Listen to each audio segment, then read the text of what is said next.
Hello student, my self Dinesh Yadav. आज की इस वीडियो में UP board class 10 social science यानी कि सामाजिक विज्ञान देख सकते हैं। प्री बोर्ड परीक्षा 2022 जितने भी बच्चे यूपी बोर्ड एग्जाम 2022 देने वाले हैं और ये प्री बोर्ड का पेपर अगर अच्छे से तैयार कर लेते हैं एक एक क्वेश्चन को, तो इसी में से काफी क्वेश्चन बोर्ड एग्जाम में सीधे सीधे देखने को मिलेगा। देख सकते हैं ये 70 मार्क्स का प्री बोर्ड का पेपर है। किस तरीके से क्वेश्चन को सेट किया गया है, बहुविकल्पी किस तरीके के हैं देख सकते हैं। अति लघु उत्तरी, लघु उत्तरी, दीर्घ उत्तरी और मानचित्र जो है आपको कैसे फिलअप करना है बोर्ड एग्जाम में, आपको ए टू जेड क्वेश्चन का हम यहाँ पे अच्छे से सोल्यूशन बताने वाले हैं। तो वीडियो को पूरा एंड तक देखते रहना है और वीडियो को तुरंत लाइक कर दीजिए। ऐसे मोस्ट इंपॉर्टेंट ऑल सब्जेक्ट की तैयारी करना चाहते हैं तो चैनल को तुरंत सब्सक्राइब करके बेल आइकन प्रेस कर लीजिए और इसका पीडीएफ भी सेंड करेंगे आपको अच्छे से कि कहां पर मिलेगा, तो आखिरी तक बस देखते रहिए। चैनल को तुरंत सब्सक्राइब करके वीडियो को लाइक कर देना। देख सकते हैं यहाँ पर सबसे पहले नंबर में बात करूं तो ये है आपका सामाजिक विज्ञान का प्री बोर्ड का पेपर। ऐसे ही बोर्ड एग्जाम का सेम पेपर आएगा और 70 में 70 आप तैयारी कर सकते हैं इस मॉडल पेपर को, इस प्री बोर्ड पेपर को अच्छे से पढ़ करके। तो देख सकते हैं यहाँ पर सभी प्रश्न करना अनिवार्य है, इसमें एक भी क्वेश्चन छोड़ना भी नहीं है, आप तो जानते ही हैं, सेम टू सेम। और यहाँ पे खंड क है, यहाँ पे खंड क के 6 बहुविकल्पी पहले हैं। इसको कैसे करना है पेपर में, यहाँ पे कॉपी के अकॉर्डिंग हम ए टू जेड क्वेश्चंस को सॉल्यूशन लेकर आए हैं, आपको अच्छे से बताने वाले हैं, तो अंत तक बने रहना। देखिए सबसे पहले नंबर, फर्स्ट नंबर जो क्वेश्चन है इसमें यहाँ पे दिख रहा हो खंड क। यहाँ पे खंड क पहले पेपर में जो आप जब कॉपी करेंगे तो आपको खंड ऐसे क लिख लेना है और इसके बाद एक एक क्वेश्चन को कैसे आंसर लिखना है ध्यान से देखिए। जैसे पहला number question, young Italy society का संस्थापक कौन था? तो देखिए इसमें 4 ऑप्शन दिए गए हैं। पहला गैरीबाल्डी, यहाँ पर दिया बिस्मार्क और यहाँ पे काबूर, यहाँ पे मेंजीनी। तो देखिए यंग इटली सोसाइटी का जो संस्थापक था वो मेंजीनी था। कौन था? तो यहाँ पे 2 नंबर ऑप्शन सही है। तो इसको कैसे लिखना है, सबसे पहले प्रश्नोत्तर संख्या पहला लिख लेंगे और यहाँ पे कौन सा ऑप्शन सही है? 2 नंबर, और 2 नंबर का क्या लिखा है? मेंजीनी। यहाँ पर लिख लेंगे पहले नंबर, यहाँ पे पहला का यहाँ पे द लिख लेंगे ब्लैक पेन से, यहाँ पे ये ब्लैक पेन से लिखिएगा, ठीक है। और यहाँ पे कौन सा सही था आपका? मेजीनी, यहाँ पे मेजीनी। आप इस लाइन में ऊपर से लिखिएगा, ठीक है, तो हो जाएगा। आप इसको लाइन में लिखिएगा, ठीक है। अब इसके बाद अगला क्वेश्चन इसमें देखिए क्या लिखा है इसमें 2 नंबर की, जर्मनी के एकीकरण का श्रेय किसे दिया जाता है? जर्मनी के एकीकरण का श्रेय किसे दिया जाता है? ऑटो वन बिस्मार्क को। तो यहाँ पे पहला जो ऑप्शन है अ नंबर, ये सही हो जाएगा, ऑटो वन बिस्मार्क। यहाँ पे अ नंबर लिख लीजिएगा। दूसरा है ना, दूसरा का अ नंबर, यानी कि अ नंबर सही है तो अ ऐसे लिख लीजिएगा, ऑटो वन बिस्मार्क लिखना है। यहाँ पे लिख लीजिए auto von Bismarck, auto von Bismarck, ऐसे आपको लिख लेना। इसके बाद अगला क्वेश्चन, नेक्स्ट क्वेश्चन है 13 अप्रैल 1919 की घटना से संबंधित है। किस घटना से? तो सत्याग्रह आंदोलन की शुरुआत, साइमन कमीशन का भारत आगमन, असहयोग आंदोलन की शुरुआत, यहाँ पे जलियांवाला बाग का हत्याकांड, यानी 2 नंबर सही है। तीसरा का, तो यहाँ पे लिख लीजिएगा तीसरा का 2 नंबर सही है। क्या था? जलियांवाला बाग का हत्याकांड। तो यहाँ पे लिखेंगे जलियांवाला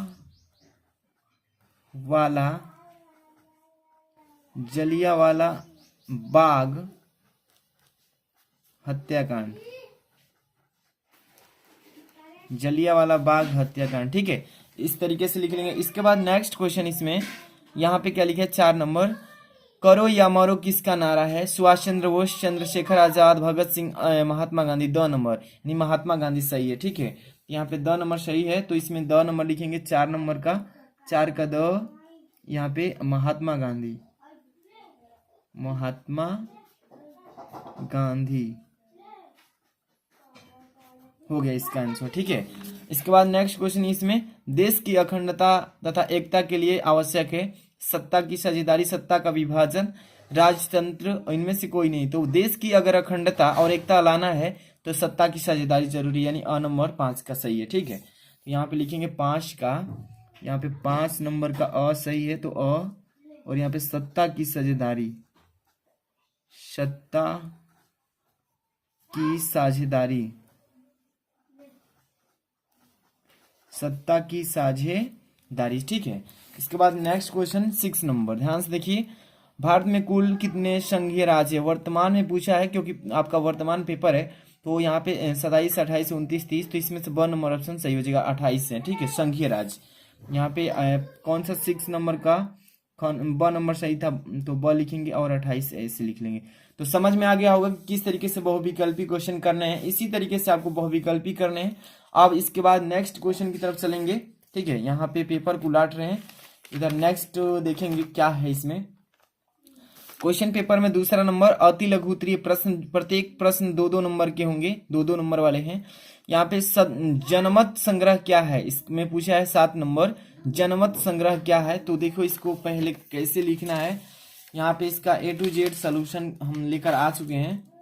तो देखिए यहाँ पे प्रश्नोत्तर संख्या 7 ऐसे डाल लेंगे। ओके, तब जनमत संग्रह हेडिंग भी बना लेंगे तो अभी भी सही है, नहीं तो यहाँ पे हेडिंग नहीं भी बनाएंगे और डायरेक्ट लिखेंगे तो भी सही है। ठीक है, तो जनमत संग्रह किसे कहते हैं? जनमत संग्रह एक प्रत्यक्ष मतदान है जिसके जरिए एक क्षेत्र के सभी लोगों से एक प्रस्ताव को स्वीकार या अस्वीकार करने के लिए पूछा जाता है, जिसे जनमत संग्रह कहा जाता है। तो यही है आपका मतलब कि क्वेश्चन पेपर जो पूछा है कि जनमत संग्रह क्या है, तो इसका आंसर ऐसे आराम से लिख देना है कि जनमत संग्रह एक प्रत्यक्ष मतदान है जिसके जरिए एक क्षेत्र के सभी लोगों से एक प्रस्ताव को स्वीकार या अस्वीकार करने के लिए पूछा जाता है, जिसे जनमत संग्रह कहते हैं।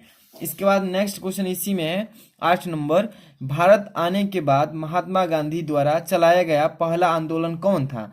भारत आने के बाद, तो इसका यहाँ पे अगला क्वेश्चन का यहाँ पे आंसर देखिए यहाँ पे मिल जाएगा।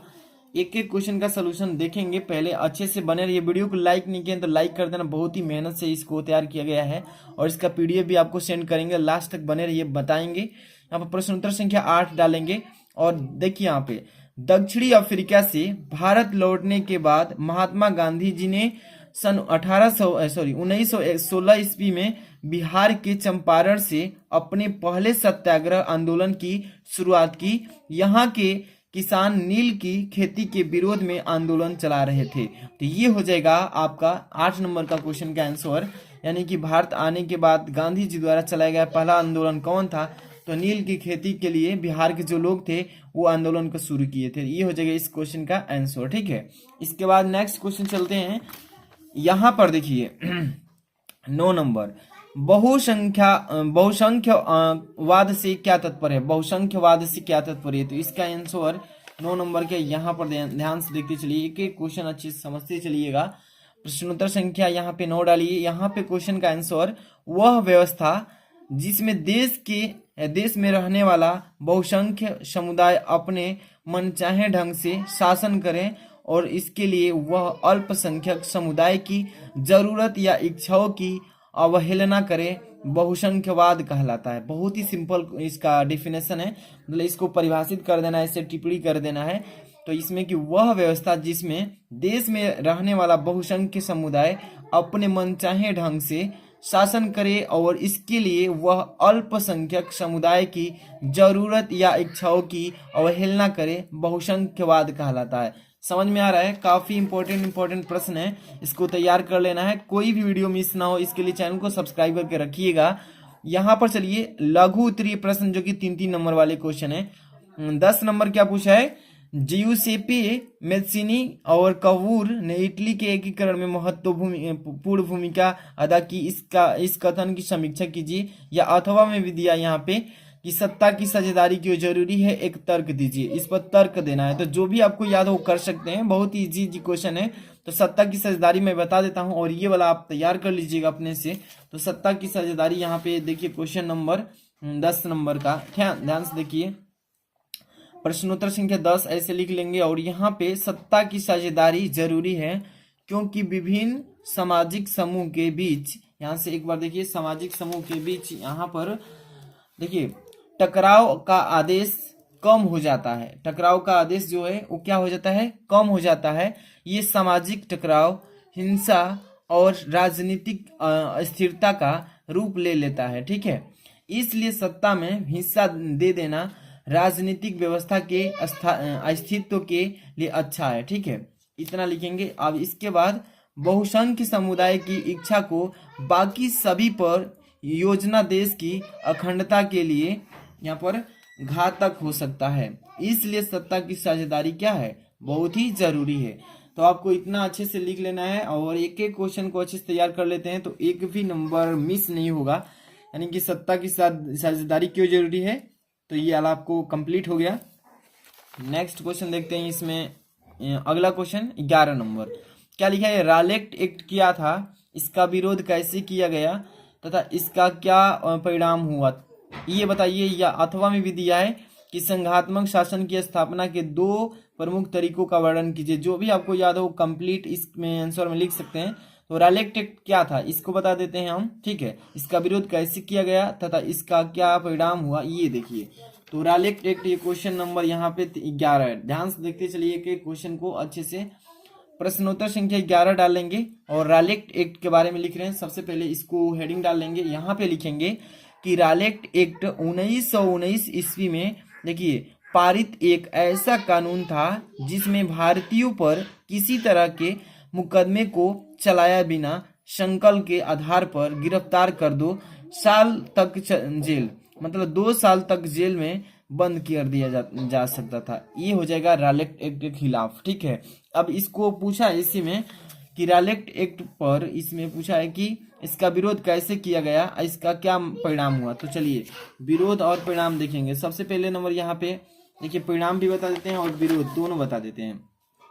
तो पहले परिणाम देखिए, अंग्रेजों ने राष्ट्रवादियों पर दमन शुरू करने के साथ शर्मला लागू कर दिया। और देखिए 13 अप्रैल को जलियांवाला बाग हत्याकांड भी हुआ था, ये परिणाम उसका आया था। इसके बाद इसमें देखिए विरोध क्या हुआ था, तो इसको भी ध्यान से देखिए। विरोध में पहला नंबर बताते हैं, विभिन्न शहरों में रैली जुलूसों का आयोजन किया गया।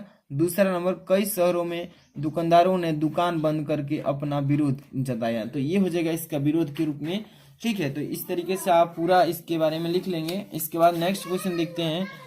यहाँ पे आपका क्वेश्चन आता है 13 नंबर। ध्यान से देखिएगा, यही ना है, नहीं 11 नंबर खत्म हो गया। इसके बाद 12 नंबर, 1789 की फ्रांसीसी क्रांति का फ्रांस व यूरोप पर क्या प्रभाव पड़ा।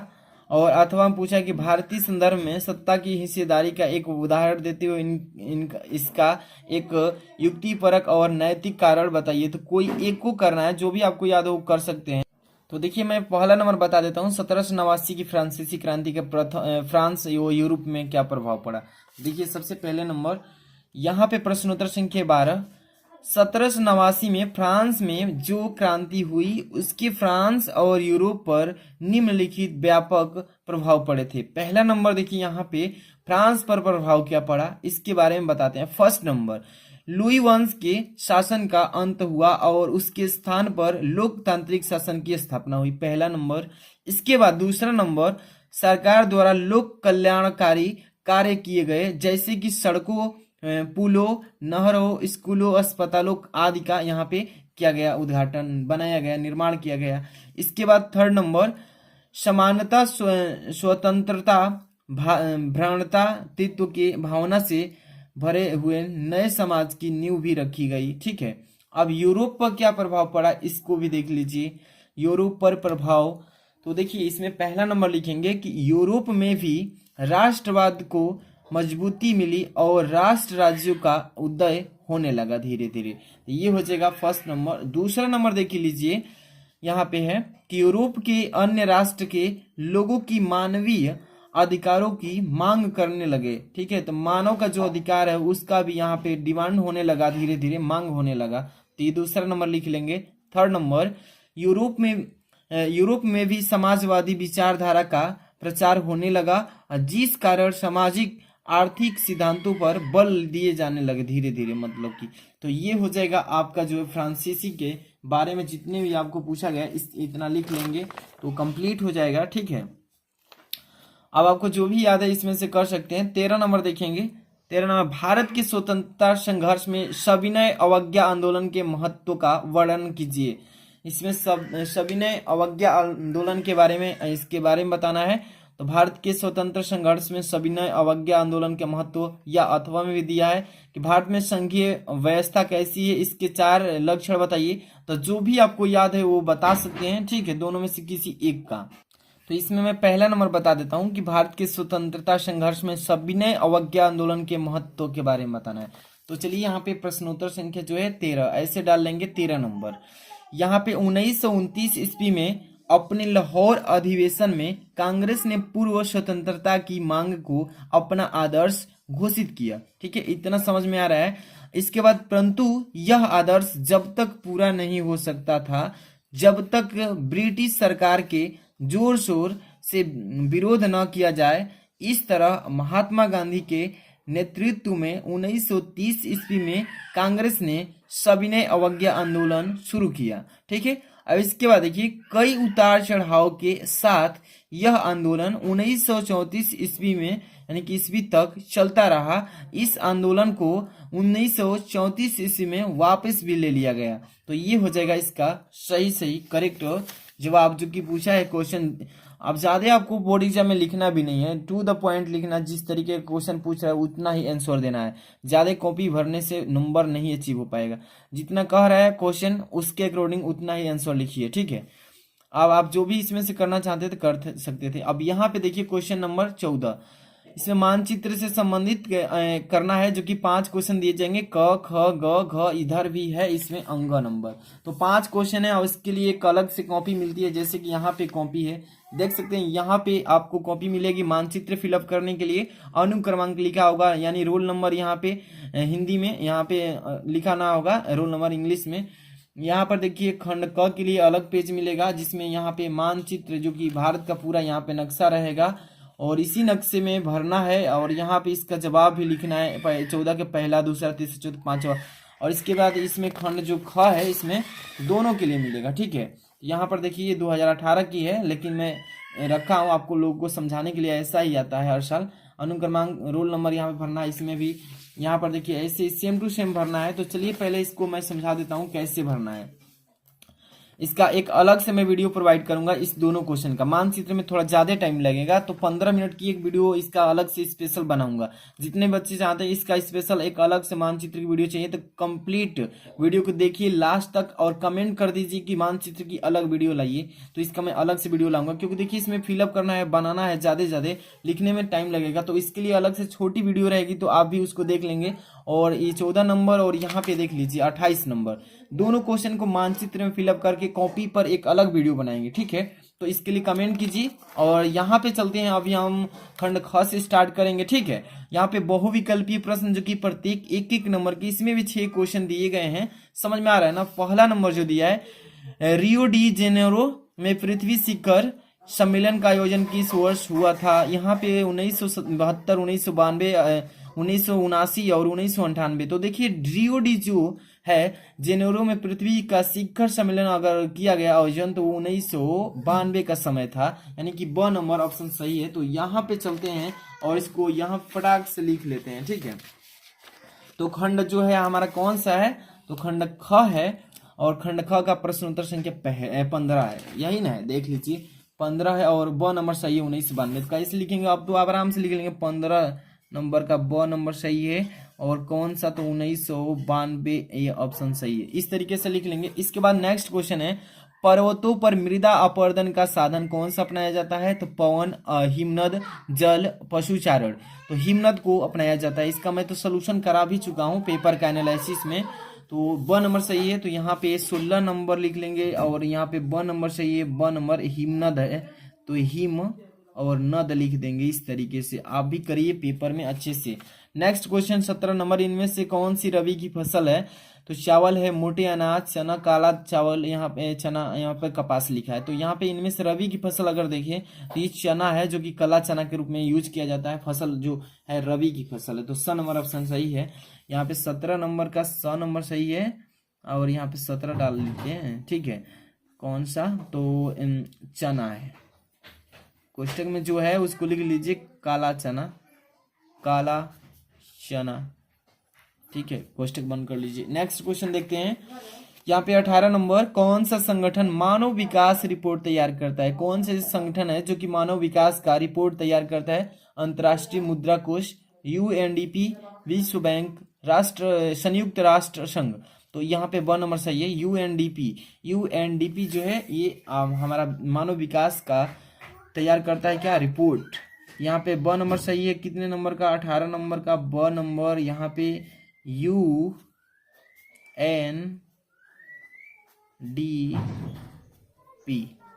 समझ में आ रहा है ना, ऐसे ही कर लेना है। नेक्स्ट क्वेश्चन, एक वस्तु का अधिकांशतः प्राकृतिक प्रक्रिया से उत्पादन कहा जाता है। प्राथमिक, द्वितीयक, तृतीयक, सूचना प्रौद्योगिकी।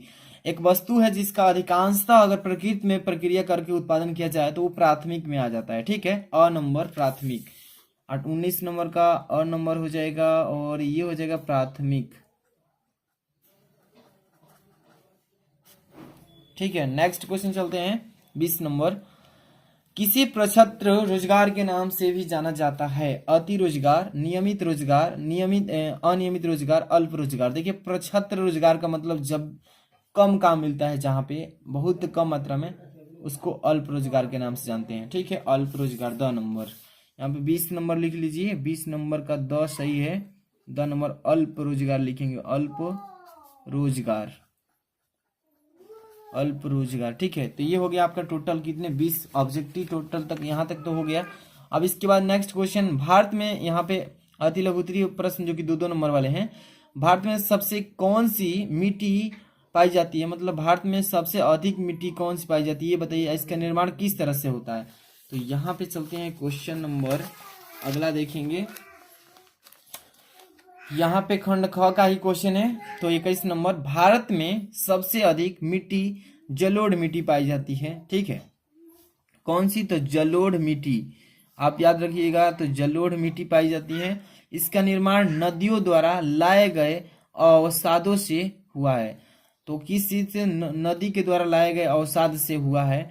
यह बहुत ही अधिक उपजाऊ तथा गहन कृषि उपयोगी है, यानी कि ज्यादा इसका उपयोग भी होता है कृषि कार्य के लिए, ठीक है। तो ये हो जाएगा इसका आंसर। नेक्स्ट क्वेश्चन, संकटग्रस्त जातियों से क्या अभिप्राय है। ये क्वेश्चन 22 नंबर है। संकटग्रस्त जातियों से क्या अभिप्राय, मतलब पूछा है।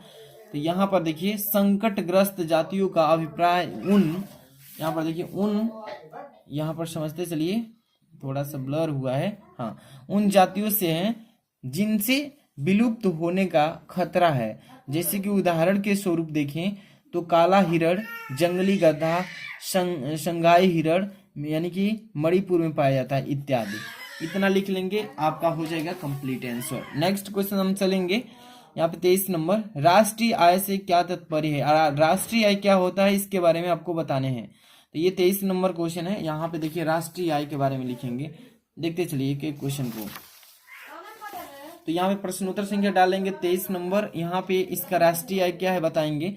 एक लेखा वर्ष में देश के अंदर सभी आर्थिक क्रियाओं से प्राप्त आय में जब विदेश से प्राप्त आय को जोड़ देते हैं तो इसे ही राष्ट्रीय आय कहा जाता है। सीधे सीधे इसका परिभाषा आप याद कर लीजिए कि राष्ट्रीय आय किसे कहते हैं। देखिए एक लेखा के अनुसार बताया गया है कि देश के अंदर जितने भी हमारे इंडिया में देश के अंदर सभी आर्थिक क्रिया हो रही है, उससे जो प्राप्त आय है, इनकम है, जब विदेश से प्राप्त आय का जोड़ देते हैं, अपने देश का आय और विदेश का आय दोनों को जोड़ देते हैं, ये राष्ट्रीय आय में घोषित हो जाता है। समझ में आ रहा है। नेक्स्ट क्वेश्चन चलते हैं। यहाँ पे है अगला क्वेश्चन, लघु उत्तरीय प्रश्न, 3-3 नंबर वाले क्वेश्चन का लिखा है 24 की नवीकरणीय संसाधन और अनवीकरणीय संसाधन में क्या अंतर है, स्पष्ट करना है। तो दोनों का अंतर बताना है। चलिए दोनों का अंतर यहाँ पे देख लेते हैं क्वेश्चन नंबर 24 से, ठीक है। ध्यान से देखिए यहाँ पर क्या लिखा है, प्रश्नोत्तर संख्या 24 और पहले नंबर नवीकरणीय संसाधन के बारे में बात करेंगे, फिर अभी आगे चलेंगे। तो नवीकरणीय संसाधन हेडिंग बना लीजिए और यहाँ पे वे संसाधन जिन्हें भौतिक, रासायनिक या यांत्रिक क्रियाओं, प्रतिक्रियाओं मतलब प्रक्रियाओं द्वारा पुनः उत्पन्न किया जा सकता है, उन्हें नवीकरणीय संसाधन कहते हैं। फिर से एक बार देखिए कि वे संसाधन जिन्हें भौतिक के साथ, रासायनिक के साथ, यांत्रिक के साथ जो भी क्रियाएं हो रही है, उन क्रियाओं के द्वारा पुनः मतलब दोबारा प्राप्त किया जा सकता है, दोबारा उत्पन्न किया जा सकता है, उन्हें नवीकरणीय संसाधन कहते हैं। जैसे में आप इस एग्जांपल देखिए कि हाँ भाई कौन सा है, जैसे कि सौर ऊर्जा, सौर्य के द्वारा प्राप्त ऊर्जा, सूर्य से प्राप्त ऊर्जा, और इसी सूर्य के प्राप्त ऊर्जा विद्युत ऊर्जा में रूपांतरित होता है, उसी से हम बहुत सारे कार्य करते हैं। पवन ऊर्जा, जल ऊर्जा आदि सभी ये हो जाएंगे नवीकरणीय ऊर्जा के एग्जाम्पल। अब इसी में पूछा था अनवीकरणीय, अनवीकरणीय ही बताइए। तो यहाँ पर देख लीजिए अनवीकरणीय, यहाँ पर देखिए नेक्स्ट क्वेश्चन, अनवीकरणीय संसाधन, उसी में अंतर पूछा है ना, दोनों को बताना पड़ेगा, दोनों के बारे में। इन संसाधनों का विकास एक लंबे भूवैज्ञानिक अंतराल में होता है। खनिज और जीवाश्म इस प्रकार के उदाहरण हैं इसके बनने में लाखों वर्ष लग जाते हैं, जो कि अण्वीय संसाधन में आता है। ठीक है, इसके बाद हम नेक्स्ट क्वेश्चन चलते हैं। यहाँ पे 25 नंबर, ये देखिए इसमें अथवा में दिया है मानव विकास में स्वास्थ्य की भूमिका बताइए। ये याद है तो ये भी बता सकते थे। 25 नंबर, राष्ट्रीय उद्यान किसे कहते हैं? राष्ट्रीय उद्यान के बारे में बताइए। अथवा में दिया है एक विकसित देश की क्या विशेषता है, स्पष्ट कीजिए, ये बताना है। तो देखिए इसका मैं पहले बता देता हूँ। 25 का राष्ट्रीय उद्यान किसे कहते हैं, देखिए प्रश्नोत्तर संख्या 25 डाल लीजिएगा। राष्ट्रीय उद्यान, अब यहाँ पर जिसको एक ले लिए हैं नेशनल पार्क के रूप में। ठीक है, राष्ट्रीय उद्यान नेशनल पार्क है जो ऐसे रक्षित क्षेत्रों को कहते हैं जहां वन प्राणियों सहित प्राकृतिक वनस्पति को एक साथ सुरक्षित रखा जाता है। ऐसे स्थानों की ओर सुरक्षा और प्रबंध की ओर अधिक ध्यान दिया जाता है। जैसे कि आप असम में गए होंगे, असम में राष्ट्रीय उद्यान जहाँ पे बहुत सारे अच्छे अच्छे जंगलों में पार्क बनाए गए हैं, वो पार्क जो है वहाँ पे देख रेख उसकी सरकार करती है, राष्ट्रीय उद्यान। ठीक है, तो यहाँ तक हो गया कंप्लीट। इसके बाद यहाँ पे क्वेश्चन नंबर दिख रहा है दीर्घ उत्तरीय प्रश्न, जो कि 6 नंबर वाले हैं, बड़े बड़े क्वेश्चन हैं। स्वामित्व के आधार पर संसाधनों के विभिन्न प्रकारों का वर्णन कीजिए। आप तैयार कर लीजिए इसको, अथवा में मानव विकास सूचकांक क्या है इसको भी तैयार कर लीजिएगा। मृदा अपरदन को रोकने के लिए उपाय बताइए, याद कर लीजिएगा। विकसित देशों की किन्हीं 3 विशेषताओं का वर्णन कीजिए। ये 26-27 आप तैयार कर लीजिएगा अच्छे से। और मानचित्र का दोनों का 14 नंबर और ये 28 नंबर दोनों का मैं फिलिंग नेक्स्ट वीडियो लेकर आ रहा हूँ। इसके लिए कमेंट कीजिए, इसको लाइक कर देना, शेयर कर देना चैनल को। और इसका PDF वीडियो के डिस्क्रिप्शन में जाएंगे तो वहाँ पे डिस्क्रिप्शन में एरो क्लिक कीजिए, यहाँ पर कोने पर जो दिख रहा है वहीं पर जाइएगा और वहाँ पर जाएंगे तो टेलीग्राम का लिंक लिखा होगा, टेलीग्राम में ज्वाइन हो जाइए, वहाँ पे सेंड कर दिया जाएगा। ठीक है, इसको सब्सक्राइब कर लीजिएगा चैनल को। नेक्स्ट डे आने वाला है मैथ फिलिंग का वीडियो। मिलता है नेक्स्ट वीडियो में। Thanks for watching.